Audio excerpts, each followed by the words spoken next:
إن الحمد لله نحمده ونستعينه ونستغفره ونؤمن به ونتوكل عليه ونعوذ بالله من شرور أنفسنا ومن سيئات أعمالنا من يهده الله فلا مضل له ومن يضلله فلا هادي له وأشهد أن لا إله إلا الله وحده لا شريك له وأشهد أن محمدا عبده ورسوله أما بعد فإن خير الحديث كتاب الله وخير الهدي هدي محمد صلى الله عليه وسلم وشر الأمور محدثاتها وكل محدثة بدعة وكل بدعة ضلالة وكل ضلالة في النار فأعوذ بالله من الشيطان الرجيم بسم الله الرحمن الرحيم يا أيها الناس اتقوا ربكم الذي خلقكم من نفس واحدة وخلق منها زوجها وبث منهما رجالا كثيرا ونساء واتقوا الله الذي تساءلون به والأرحام إن الله كان عليكم رقيبا يا أيها الذين آمنوا اتقوا الله حق تقاته ولا تموتن إلا وأنتم مسلمون يا أيها الذين آمنوا اتقوا الله وقولوا قولا سديدا يصلح لكم أعمالكم ويغفر لكم ذنوبكم ومن يطع الله ورسوله فقد فاز فوزا عظيما وقال الله سبحانه وتعالى يا أيها الذين آمنوا أطيعوا الله وأطيعوا الرسول وأولي الأمر منكم تمام قسم کی حمد و ثنا بڑائی کبریائی تعریف و توصیف اس اللہ وحدہ لا شریک کے لائق و زیبا ہے جس نے ساری انسانیت کو عدم سے وجود بخشا اور درود نازل ہو تمام انبیاء علیہ السلام پر جنہیں اللہ سبحانہ و تعالیٰ نے اپنی قوموں تک ہادی اور رہبر بنا کر بھیجا تھا، خصوصاً ہماری اور آپ کے آخر نبی جناب محمد رسول اللہ صلی اللہ علیہ وسلم کے ذات مبارک پر جنہیں اللہ تبارک و تعالیٰ نے رحمت للعالمین بنا کر بھیجا اور جنہیں اللہ تعالیٰ نے ایسی شریعت عطا کی جو شریعت رات کی تاریکی میں بھی دن کی طرح واضح اور روشن ہے۔ برادران اسلام، جب سے اللہ نے دنیا کو بقا بخشی، اللہ نے اپنے احکام اور اپنے فرامین لوگوں کے سامنے کھول کر بیان کر دیے تاکہ ایسا نہ ہو کہ لوگ اللہ تعالیٰ کے احکام کے مسئلے میں، رسول کے فرمان کے مسئلے میں اختلاف کر کے بیٹھ جائیں، آپس میں تعصب کرنے لگ جائیں، ایک دوسرے کے دشمن اللہ اور اس کے رسول کی کتاب اور اس کے سنت کے تعلق سے بن جائیں۔ اسی لیے ہمیں جگہ بجگہ قرآن کے اندر، حدیث کے اندر اس بات کی تعلیم دی گئی کہ جب بھی بات اختلاف کی ہو تو انسان ہمیشہ اللہ کی کتاب کو آگے رکھے، اس کے رسول کی سنتوں کو آگے رکھے، اس کے علاوہ تیسرا کوئی ایسا نہیں ہے جسے اللہ اور اس کے رسول کے بیچ میں فیصلے کے لیے رکھا جائے۔ جہاں تک اللہ اور اس کے رسول کی اطاعت کی بات ہے، قرآن میں اللہ فرماتا ہے کہ یا ایھا الذین آمنوا اطیعوا اللہ واطیعوا الرسول واولی الامر منکم، کہ اے ایمان والو تم اللہ کی اطاعت کرو، اس کے رسول کی اطاعت کرو، اور جو تمہارے یہاں اولی الامر ہیں، جو تمہارے ذمہ دار ہیں، چاہے علماء دین کے مسئلے میں ہو یا تمہارے قوات قائدین ہو، ان کی بات کو تم مانا کرو۔ ایک جگہ اللہ تبارک و تعالیٰ نے صاف طور پر اس بات کا اعلان کرتے ہوئے فرمایا کہ وَمَا كَانَ لِمُؤْمِنٍ وَلَا لِمُؤْمِنَةٍ إِذَا قَضَى اللَّهُ وَرَسُولُهُ أَمْرًا أَن يَكُونَ لَهُمُ الْخِيَرَةُ مِنْ أَمْرِهِمْ، کہ جب اللہ تبارک و تعالیٰ اور اس کے رسول کوئی فیصلہ کر دے تو کسی مومن مرد کے لیے اور نہ کسی مومن عورت کے لیے یہ جائز ہے کہ وہ اللہ اس کے رسول کے فیصلے کو چھوڑ کر کوئی تیسری راہ اختیار کر دے۔ اب اگر اللہ اس کے رسول کا فیصلہ سامنے موجود ہے اور ان کو چھوڑ کر انسان کسی تیسری راہ کو اپناتا ہے تو یقیناً ایسا انسان اللہ کا بھی نافرمان ہے اور اس کے رسول کا بھی نافرمان ہے۔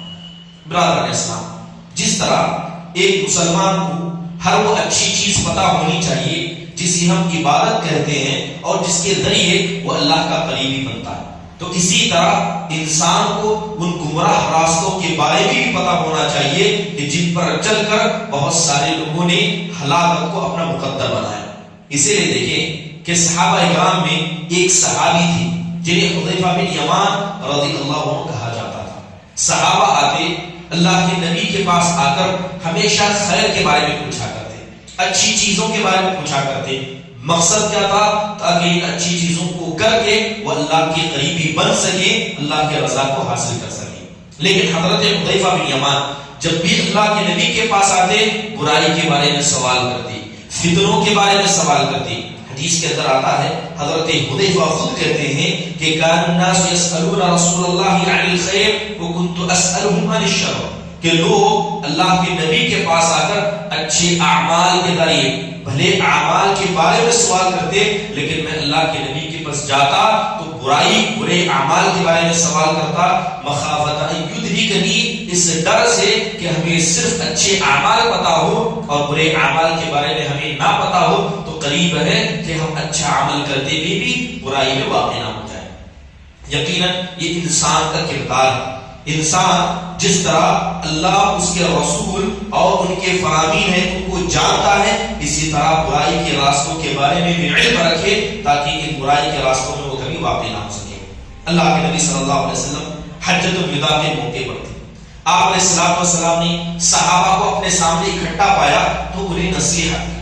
حدیث کے اندر آتا ہے کہ اللہ کے نبی نے اتنی جامع, اتنی پر اثر اور دل سے نکلنے والی آواز کے ذریعے نصیحت کی کہ جتنے لوگ وہاں موجود تھے سب کے دل لرزہ ہو گئے, آنکھوں سے آنسو بہنے نکل گئے, روگٹے کھڑے ہو گئے. صحابہ سمجھ گئے کہ اللہ کے نبی کی یہ نصیحت اس انسان کی نصیحت ہے جو اپنے گھر والوں کو الوداع کر رہا ہے, جو کبھی ان کو دوبارہ دیکھنے والا نہیں. اللہ کے نبی صلی اللہ علیہ وسلم نے اس نصیحت میں فرمایا, اوصیکم بتقوی اللہ والسمع والطاعہ. اللہ کے نبی وصیت اور نصیحت کرتے ہوئے کہتے ہیں کہ میں تمہیں تقوی کی وصیت کرتا ہوں. معاملہ دنیا کا ہو, معاملہ آخرت کا ہو, ہر مسئلے میں اللہ سے ڈرنے والے بن جاؤ اور اسی طرح تم اللہ, اس کے رسول کے اور اپنے ذمہ داروں کی بات سننے والے بن جاؤ. اللہ کے نبی صلی اللہ علیہ وسلم نے فرمایا, وَمَن يَعِشْ مِنكُم بَعْدِي فَسَيَرَىٰ اخْتِلَافًا كَثِيرًا فَعَلَيْكُم بِسُنَّتِي وَسُنَّةِ الْخُلَفَاءِ الرَّاشِدِينَ الْمَهْدِيِّينَ عَضُّوا عَلَيْهَا بِالنَّوَاجِذِ. اللہ کی نبی فرمانے لگی کہ میرے انتقال کے بعد, میرے چلے جانے کے بعد جو بھی شخص دنیا میں باقی رہے گا وہ اختلافات کو دیکھے گا, دین کے مسئلے میں اختلاف کو دیکھے گا, دنیا کے مسئلے میں اختلاف کو دیکھے گا, گھر کے اندر گھر کے باہر ہر جگہ اختلاف کو دیکھے گا. تو اللہ کے نبی فرماتے ہیں کہ ایسے وقت میں تم کتاب اللہ اور سنت رسول کو مضبوطی سے تھام لینا اور اپنے نوکیلے کچیلے داغوں سے انہیں پکڑ لینا, اس لیے کہ جو انسان اختلافات میں اللہ اس کے رسول کی طرف رجوع کرتا ہے ایسا ہی انسان امن والا ہوتا ہے. برادر اسلام, اللہ کے نبی نے اس حدیث میں بتا دیا کہ میرے بعد فتنے واقع ہوں گے, اور اکثر محدثین کا کہنا ہے کہ ان فتنوں سے مراد وہ فتنے ہیں جو انسان کے دین میں ڈال دیے جاتے ہیں, اختلافات دین کے اندر پیدا کیے جاتے ہیں. ایک مرتبہ اللہ کے نبی صلی اللہ علیہ وسلم مسجد میں داخل ہوئے تو صحابہ اکرام کو آپ نے دیکھا, عشاء کا وقت تھا. آپ علیہ السلام والسلام نے صحابہ کو مغرب کی نماز پڑھائی اور گھر میں داخل ہو گئے. جب آپ لوٹ کر آئے تو آپ نے انہی صحابہ کو اسی جگہ پر پایا جن کو آپ نے مغرب سے الوداع کرتے ہوئے دیکھا تھا.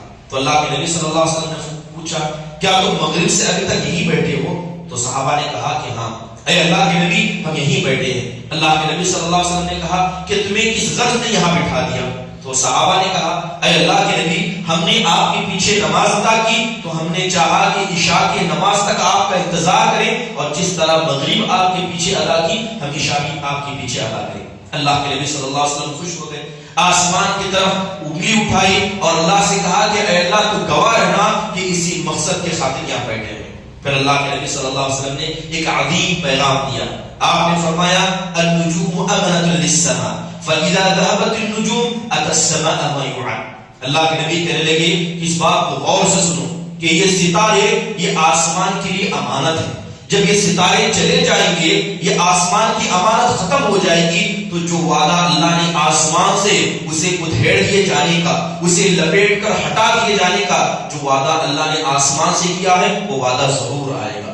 پھر اللہ کے نبی کہنے لگے انا امنۃ لاصحابی، کہ میں میرے صحابہ کے لیے امن کا پیغام ہوں، جب تک میں موجود ہوں میرے صحابہ کے ساتھ فتنہ انگیزی نہیں ہو سکتی، لیکن جب میں چلا جاؤں تو یقیناً فتنے تمہارے پاس آئیں گے۔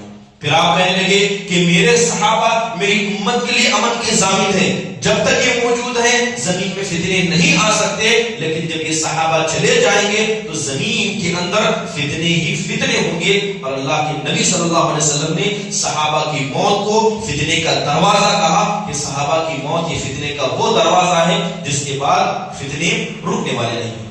برادران اسلام، اتنی ساری باتیں بتانے کا مقصد یہ ہے کہ اطاعت رسول، اللہ اور اس کے رسول کی بات ماننا، اور جن فتنوں کے بارے میں اللہ کے نبی نے ہمیں خبر دیا ہے ان فتنوں سے بچ کر رہنا، خاص کر ایسا فتنہ جو انسان کو سنت کے مسئلے سے لے کر حرام کے درجے تک لے جاتا ہے۔ ابھی بتایا جائے گا کہ کس فتنے کی اصل میں گفتگو کی جا رہی ہے۔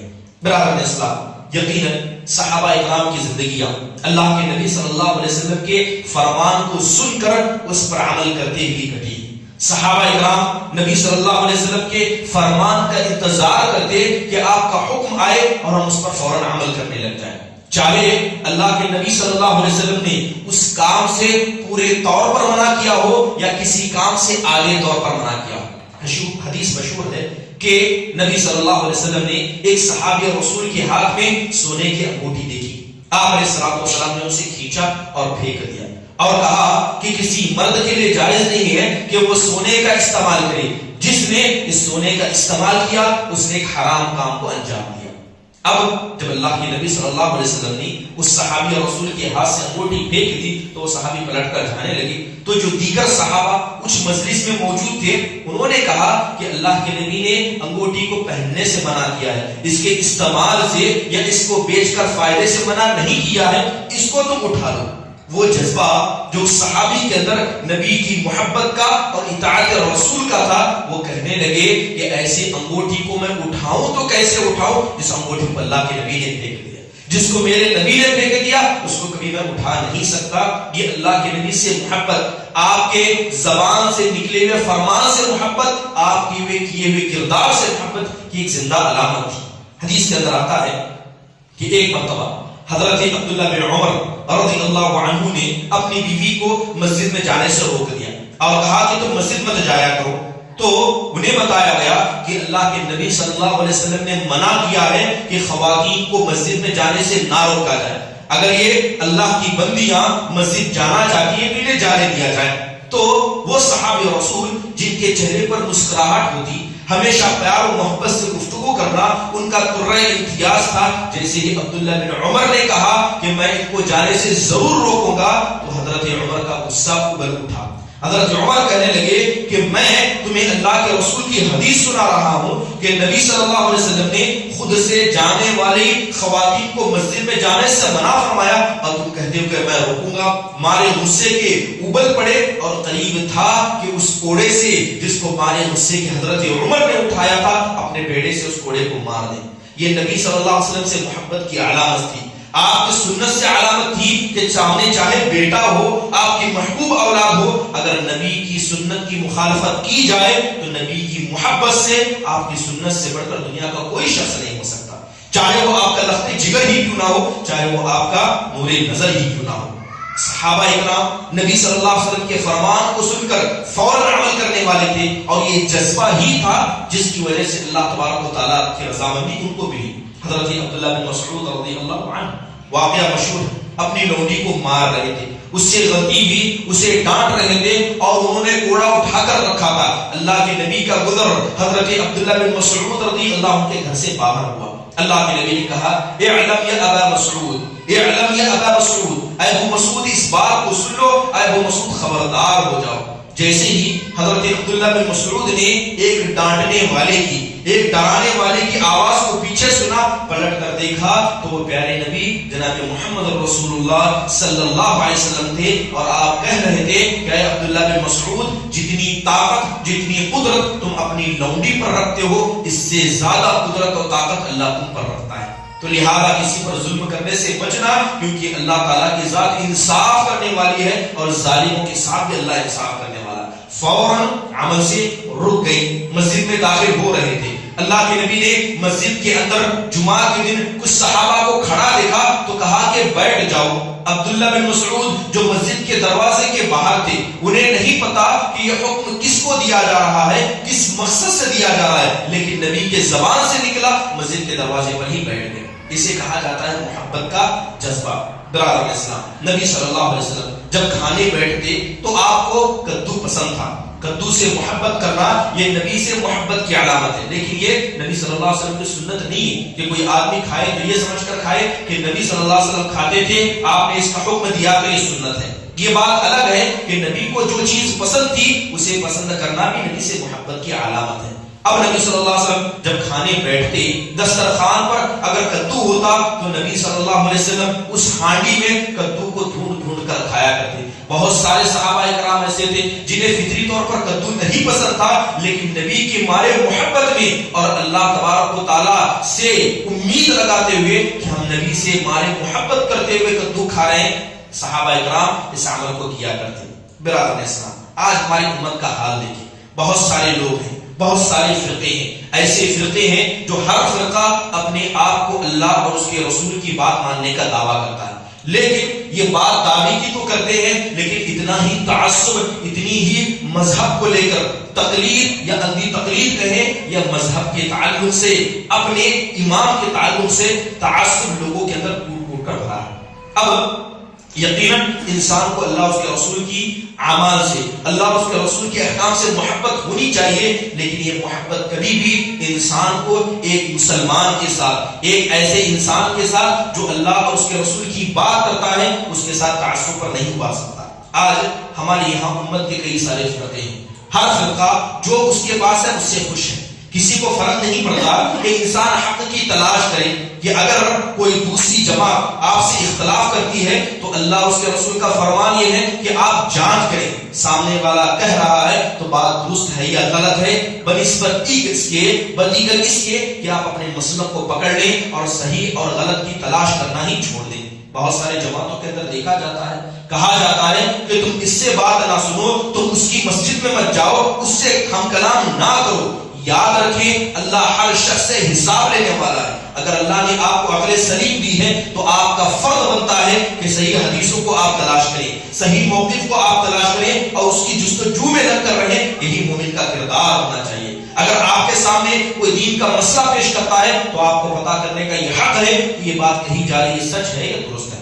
آج تعصب ہمارے یہاں بھر چکا ہے، مسلمانوں کے اندر تعصب ہے، مسجدوں کے تعلق سے تعصب ہے، لباس کے تعلق سے تعصب ہے، یہاں تک کہ پہنی جانے والی ٹوپی، پہنا جانے والا کپڑا تک جماعتوں کی پہچان بن چکا ہے، اور ہماری تعصب کا معیار یہاں تک پہنچ چکا ہے۔ برادر اسلام، یقیناً تعصب کے بہت ساری وجہ جن کی وجہ سے تعصب ہمارے بیچ میں پھیل گیا۔ سب سے پہلی وجہ یہ ہے کہ مسلمانوں نے جماعت کو چھوڑ دیا۔ اپنے جو لوگ جو نماز پڑھتے ہیں، ایک قبلے کی جانب سجدہ کرتے ہیں، ایک عیدگاہ میں جا کر نماز پڑھتے ہیں، کاش کتنا بہتر ہوتا کہ دل بھی اسی طرح مل کر رہتے۔ جب ہم نے جماعتوں کو بانٹ دیا تو یاد رکھیں جب جماعتیں بٹ جاتی ہیں تو دل بھی بٹ جاتے ہیں، جب مسجدیں بٹ جاتی ہیں تو دل بھی بٹ جاتے ہیں، اور یہ دل کا بٹنا یہ وہ فتنہ ہے جس فتنے کا ذکر اللہ کے نبی صلی اللہ علیہ وسلم نے اپنے زمانے میں کیا تھا کہ جب تک میں موجود ہوں تمہارے لیے امن ہے، تم اپنے دین میں فتنے میں مبتلا نہیں کیے جاؤ گے۔ صحابہ جب تک زندہ ہیں زمین کے اندر دین کے مسئلے میں فتنہ نہیں آئے گا۔ نبی کا جانا، صحابہ کا جانا یہ فتنے کے واقع ہونے کی زندہ علامتیں۔ برادر اسلام، صدیق حسن خان قنوجی رحمہ اللہ اپنی کتاب کے اندر بڑی پیاری بات لکھتے ہیں، کہتے ہیں کہ آج جب میں ہندوستان کا ماحول دیکھتا ہوں کہ کچھ لوگ اپنے آپ کو جماعت کا پابند کرتے ہیں، کچھ لوگ اپنے آپ کو مسئلے کی بندشوں میں باندھ دیتے ہیں، جب میں ان کے بیچ میں دیکھتا ہوں تو مجھے بڑا تعجب ہوتا ہے کہ یہ لوگ چھوٹی چھوٹی سنتوں کے مسئلے میں اختلاف کرتے ہیں۔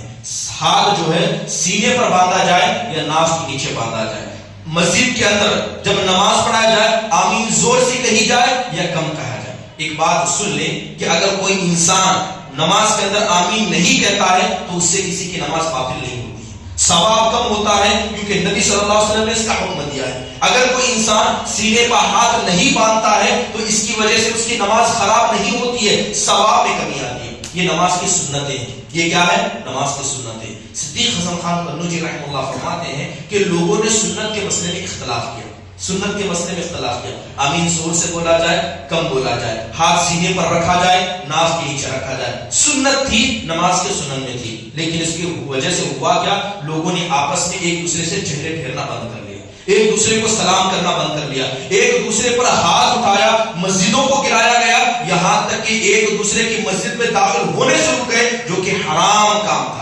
ایک سنت کی وجہ سے ہزارے حرام کام کو ہم مسلمانوں نے ادا کیا، اس سے بڑھ کر فتنہ کیا ہو سکتا ہے؟ اور یہ تعصب کی زندہ علامتیں ہیں۔ چاہے آج ہندوستان کا ماحول دیکھیں، مسجدیں بڑھ چکی ہیں، ایک دوسرے کی مسجد میں لوگ داخل نہیں ہوتے۔ یہ مسجد اللہ کا گھر ہے، یہ اس کے رسول کے فرامین سنانے کا گھر ہے، مسجد اللہ کی ہے۔ کس کی مجال کہ کسی غیر جماعتی کو، جیسے لوگ کہتے ہیں کہ کسی مسجد میں جانے سے روکا جائے، لیکن ہمارا تعصب یہاں تک پہنچ گیا کہ ہم نے چھوٹی چھوٹی سنتوں کی وجہ سے ایک مسلمان جس سے محبت کرنا واجب تھا، اس محبت کو چھوڑ دیا، حرام کاموں کو انجام دیا۔ کس لیے؟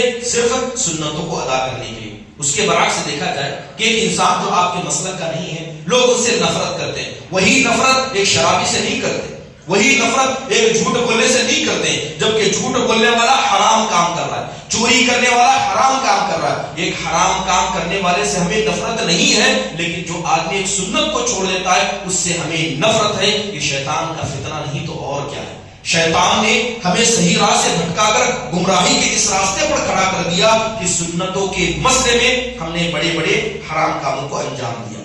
تعصب کی دوسری وجہ وحی سے اعراض کرنا، اللہ اس کے رسول کے صحیح حدیث سے اعراض کرنا ہے۔ اس کے علاوہ تعصب کے ایک بڑا مرتبہ یہ ہے کہ لوگوں نے اپنے علماء کو، لوگوں نے اپنے اماموں کو نبی صلی اللہ علیہ وسلم کا درجہ دے دیا۔ آپ جانتے ہیں کہ اللہ کے نبی صلی اللہ علیہ وسلم کے علاوہ جس کی بھی بات ہو اس کی بات کو لیا بھی جا سکتا ہے اور ٹھکرایا بھی جا سکتا ہے۔ امام مالک بن دینار سے پوچھا گیا کہ یہ بتائیے کہ کس کی بات کو ہم لیں اور کس کی بات کو چھوڑیں، تو امام مالک نے قبر کی جانب اشارہ کیا۔ کس کی قبر کی جانب؟ اللہ کے نبی صلی اللہ علیہ وسلم کی قبر کی جانب اشارہ کرتے ہوئے کہا کہ اس قبر کے والے کے علاوہ ہر کسی کی بات کو لیا بھی جا سکتا ہے، ٹھکرایا بھی جا سکتا ہے، لیکن اس قبر والے کی بات کو کبھی ٹھکرایا نہیں جا سکتا۔ وہ کون تھے؟ جناب محمد رسول اللہ صلی اللہ علیہ وسلم تھے۔ اس تعصب کی وجہ سے ہمارے یہاں بہت سارے نقصانات ہوئے۔ سب سے پہلا نقصان یہ ہوا کہ انحراف لوگوں میں بڑھ گیا، سنت سے دوری لوگوں میں ہو گئی۔ ایک وقت تھا کہ لوگ اللہ اس کے رسول کی باتیں مانا کرتے، اب لوگ اپنے اماموں کی باتوں کے پیچھے لگ گئے، اپنے علماء کی باتوں کے پیچھے لگ گئے کہ ہمارے عالم نے جو کہا وہی سچ ہے، فرق نہیں پڑتا کہ وہ بات اللہ کے رسول کی ہے یا نہیں ہے، بس ہمارے امام نے کہہ دیا، ہمارے جو مصلی ہیں، ہمارے جو نمازی انہوں نے کہہ دیا، اس بات کو مان لیا جائے۔ اس کی وجہ سے امت کے اندر انحراف بڑھ گیا۔ یاد رکھیے کہ یہی وجہ تھی، یہی انحراف تھا جس کی وجہ سے اللہ تبارک و تعالیٰ نے نصارہ کو گمراہ کر دیا۔ وہ نصارہ جو اللہ اس کے رسول سے محبت کا دعویٰ کرتے تھے، گمراہی کی وجہ بن گئے، یہاں تک کہ اللہ تبارک و تعالیٰ نے فرمایا یا ایھا الذین آمنوا لا تغلوا فی دینکم ولا تقولوا علی اللہ الا الحق۔ اللہ کہتا ہے کہ اہل کتاب، اے نصارہ، تم اپنے دین کے مسئلے میں غلو نہ کرو، کہ تم اپنے اماموں کی بات کو مان کر، اپنے اولیاء کی بات مان کر ان کے حق میں اتنا نہ غلو کرو کہ سامنے والا اللہ اس کے رسول کی حدیث سنا رہا ہے اور اس حدیث کو انکار کر کے تم اپنے امام کو بڑا کر دو، تو یہ دین میں غلو ہے۔ اور یہ غلو کیا ہے؟ اللہ اور اس کے رسول کے فرامین کو چھوڑنے کی وجہ سے اور تعصب کی وجہ سے ہمارے بیچ میں پیدا ہوا۔ برادر اسلام، تعصب کا ایک بڑا نقصان یہ ہوا کہ لوگوں نے اپنے علماء کی بیجا تعریف کرنا شروع کر دیا۔ یہ نہیں سمجھتے کہ ان کا عالم سچ بات کہہ رہا ہے، غلط بات کہہ رہا ہے، اپنی منمانی کر رہا ہے، حدیث کی تفسیر اپنے سے بیان کر رہا ہے، قرآن کی تفسیر اپنے سے بیان کر رہا ہے، بس ہمارے عالم نے کہہ دی تو بات سچ ہے، اور ان کی خدمت میں جھوٹی جھوٹی تعریفیں پیش کی جاتی ہیں، ایسی تعریفیں جس تعریف کو اللہ کے رسول تک پسند نہیں کرتے تھے۔ ایک وفد وفد بنی عام کے نام سے ایک وفد اللہ کے نبی صلی اللہ علیہ وسلم کے پاس آئے، نئے نئے مسلمان ہو کر آئے تھے.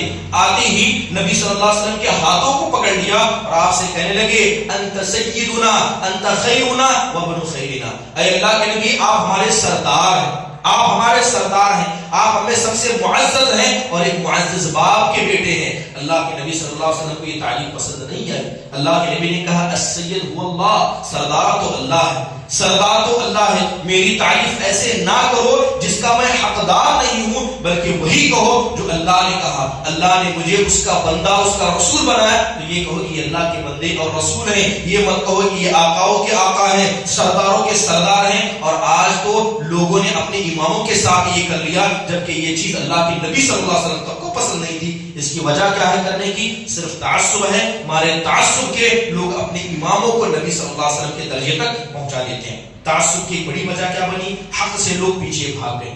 تعصب جب لوگوں میں پھیل گیا تو فرق نہیں پڑتا کہ بات سامنے صحیح حدیث کی جا رہی ہے یا ضعیف حدیث کی جا رہی ہے. اگر بات ہمارے مسلک کے مخالف ہے تو اسے انکار کیا جائے. یہی ان لوگوں کا مسلک ہے اور بہت سارے لوگوں کا مسلک بن گیا. حضرت عمر بن عاص رضی اللہ عنہ قوم کے سمجھدار انسان تھے. کیسے؟ قوم کے سمجھدار انسان، قوم کے لوگوں میں فیصلہ کرنے والے تھے، لیکن اسلام لانے میں سب سے تاخیر کی، لیٹ مسلمان ہوئے. حضرت عبداللہ بن عمر بن عاص سے پوچھا گیا کہ ہم نے زمانے جاہلیت میں آپ سے سمجھدار انسان کسی کو نہیں پائے، لیکن آپ نے نبی صلی اللہ علیہ وسلم کی دعوت لانے سے انکار کیا، اتنی تاخیر سے آپ مسلمان ہو گئے. تو حضرت عمر بن عاص کہا کرتے کہ مجھے تعصب نے نبی پر ایمان لانے سے روک دیا. میں نے اپنے قوم کو دیکھا کہ میرے قوم والے نبی کو پسند نہیں کرتے تھے، ان کی دعوت کو پسند نہیں کرتے تھے، لیکن مجھے آپ کی دعوت پسند تھی. مجھے پتا تھا کہ آپ سچے ہیں، لیکن قوم کی نفرت کے لیے، قوم کی محبت کے خاطر اور نبی سے اور قوم کے تعصب کے خاطر میں نے اسلام اتنے تاخیر سے قبول کیا.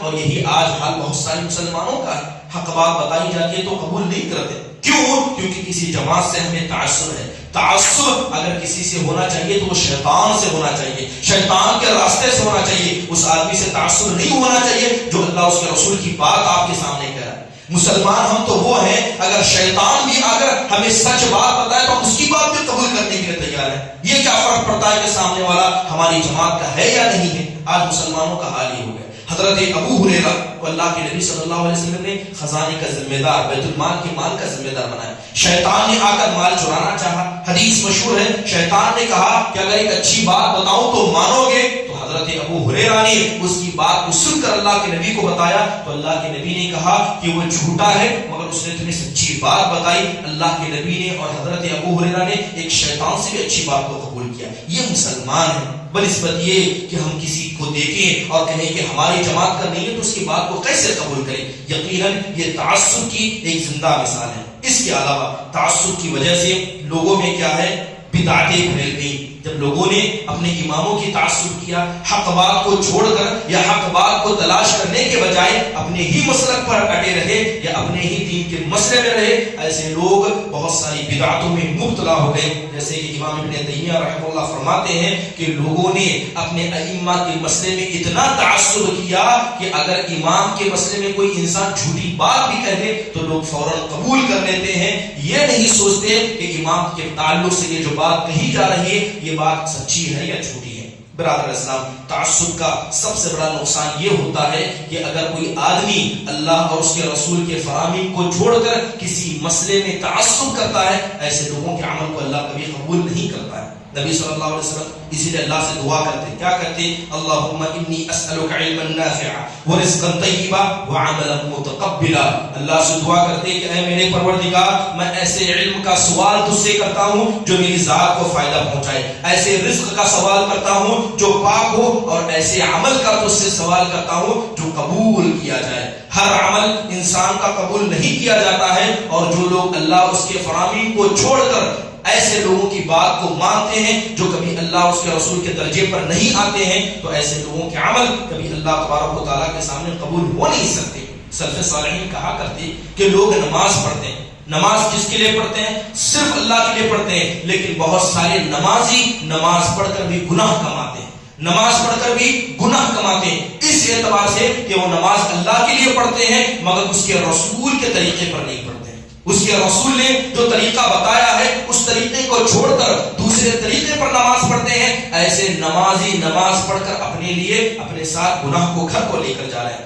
برادر اسلام، سعید بن مسیب رحمہ اللہ نے ایک آدمی کو دیکھا مسجد میں۔ وہ آدمی آیا، فجر کے بعد کا وقت تھا، فجر کے بعد وہ آدمی نمازیں پڑھ رہا تھا۔ اس نے 2 رکعت ادا کی، 4 رکعت ادا کی، یہاں تک کہ اس انسان نے 6 رکعت فجر کی نماز کے بعد ادا کی۔ تو حضرت سعید بن مسیب نے کہا، کیا تمہیں ڈر نہیں لگتا کہ اللہ تمہیں عذاب دے گا؟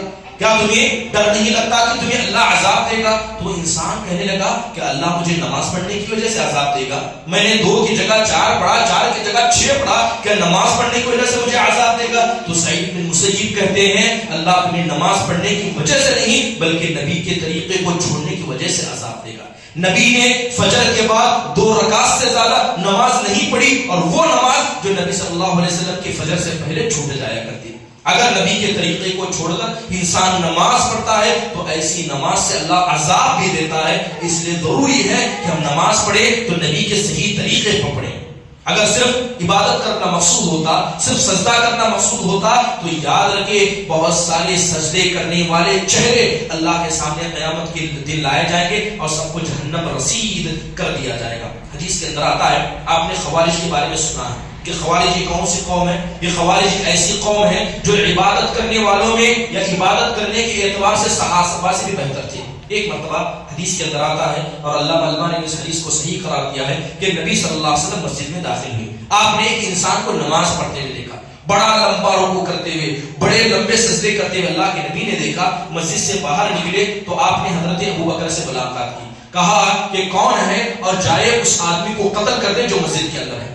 حضرت ابوبکر نے کہا اللہ کے نبی آپ کے حکم کی تعمیل میں کروں گا، میں قتل کروں گا۔ مسجد میں داخل ہوئے تو کیا دیکھا کہ وہ انسان سجدے میں۔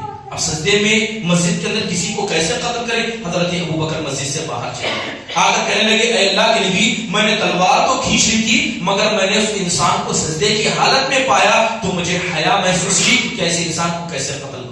کچھ دیر ہوا، حضرت عمر آئے، اللہ کے نبی نے کہا کہ کون ہے جو اس آدمی کو قتل کرے جو مسجد کے اندر ہے؟ حضرت عمر رضی اللہ عنہ نے حضرت ابوبکر کے ہاتھ سے تلوار لی، کہا کہ اللہ کے نبی میں جاتا ہوں۔ مسجد میں اندر گئے تو کیا دیکھتے ہیں کہ اس انسان کو سجدے میں پایا۔ جب اللہ کے نبی مسجد میں آئے، آپ نے نماز ادا کی اور جانے لگے، وہ سجدے میں ہی تھا۔ حضرت ابوبکر آئے، وہ سجدے میں تھا۔ حضرت عمر آئے، وہ سجدے میں تھا۔ اتنا لمبا سجدہ وہ کر رہا تھا۔ حضرت عمر مسجد میں آئے، سجدہ کرتا ہوا دیکھا تو آ کر کہنے لگے اے اللہ کے نبی ایسے انسان کو میں کیسے قتل کروں جو مسجد کے اندر سجدہ کر رہا ہے۔ کچھ دیر ہوئے، حضرت علی آئے، اللہ کے نبی نے حضرت عمر سے تلوار لی، حضرت علی کے ہاتھ میں دی، اے علی جاؤ مسجد کے اندر جو شخص ہے اسے قتل کر دو۔ اللہ کے نبی صلی اللہ علیہ وسلم کی بات سن کر علی مسجد میں آئے تو اس انسان کو تب بھی سجدہ کرتے ہوئے پایا۔ اس کے بعد اللہ کے نبی صلی اللہ علیہ وسلم نے کہا کہ تمہاری امت کے اندر بہت سارے لوگ ایسے آئیں گے جو اتنے لمبے سجدے کریں گے جتنے لمبے سجدے میں نے بھی نہیں کیے۔ یہ امت کا فتنہ ہے اور ایسے انسان کو جو قتل کرے گا وہ حق پر ہوگا۔ تو یہ خوارج ہیں جو نماز پڑھنے کے اعتبار سے، لمبے سجدے کرنے کے اعتبار سے اتنے لمبے سجدے کریں گے جتنے لمبے سجدے نہ اللہ تبارک و تعالیٰ کے رسول نے کیے نہ اس کے صحابہ نے کیے، تو یقیناً کسی کی نماز کسی کی اچھائی کی علامت نہیں ہے۔ کسی کے لمبے لمبے جبہ پہننا ان کی اچھائی کی علامت نہیں ہے۔ انسان کی اچھائی کی علامت یہ ہے کہ وہ اللہ اس کے رسول کی بات کو مانے اور اس کے طریقے پر چلے۔